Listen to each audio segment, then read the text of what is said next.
Hi, this is Dion Lyle. I run my own consulting firm called Ficeri 25. Ficeri is the root word for factory, and it means to make or to build. I bill myself in my consulting as the Rosetta Stone between legacy banks and fintechs. This last week was my big event, Money 2020 in Las Vegas, and I was asked to speak on two of the days in something called Creators Canyon. And I was asked to give a 5-minute overview and then introduce speakers. It was quite fun. Enjoyed it. One of the things I spoke about that I wanted to share with you today is contextual dialogue with a customer.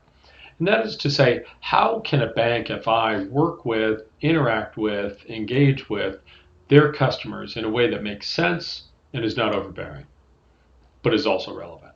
Well, I think banks and others have to look at the factors. As a customer, there I am with my Money 2020 avatar. It's interesting, like mood, what I've had to drink. Did I have a martini or a cup of coffee or tea? Am I traveling? Am I at home? Am I in my home office as I am now? The weather, my finances. Am I saving or am I spending? Time of day. These all impact how I look at any particular moment in my financial picture. So, what's a bank to do? You can't know all of this, certainly.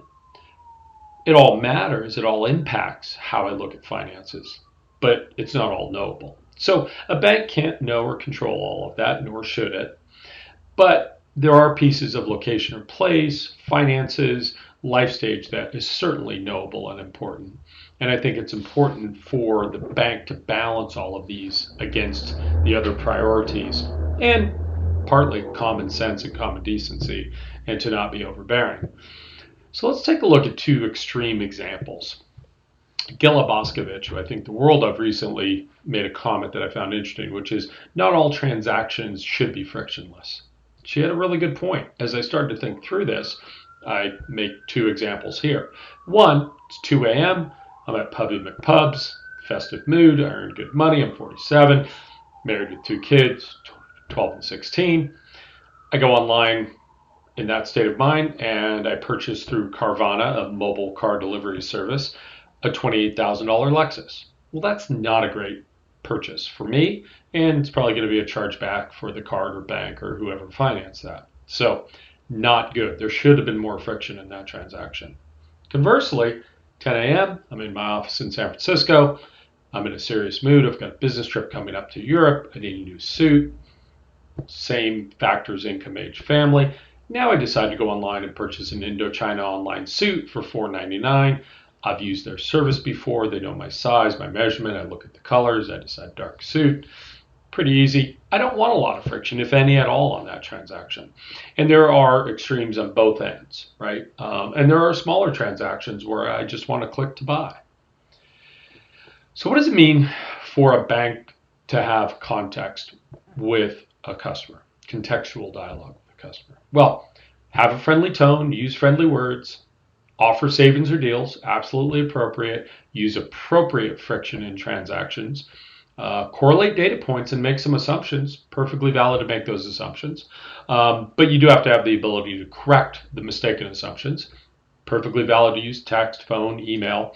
I don't mind any of that until I say, I don't want you to call me, or whatever the case may be. Don't be overly friendly. No one wants to be friends with their bank. Don't presume too much based on demographics. Honestly, I'm a middle-aged white guy in Marin. You could assume a lot about me. A lot of that would be incorrect. And the other one that I see in these PFM, personal financial management, all the time is, oh, you go to Starbucks 6 times a week. You should only go 3. I'll handle my coffee drink, and you don't need to tell me how much to drink. And honestly, 3 more or less lattes a week isn't going to get me in a better financial position, quite honestly. That's not the type of thing that customers want. They don't want you to nitpick and rate their daily decisions. They just want a partner on a financial journey. Also, we all have that friend that over communicates or too often. Don't be that friend. Be like the friend that you want to talk to about finances. As I was working on this presentation, I thought of the perfect metaphor. Of course, George Bailey. Who wouldn't want to have George Bailey as your banker, but George Bailey with data, right?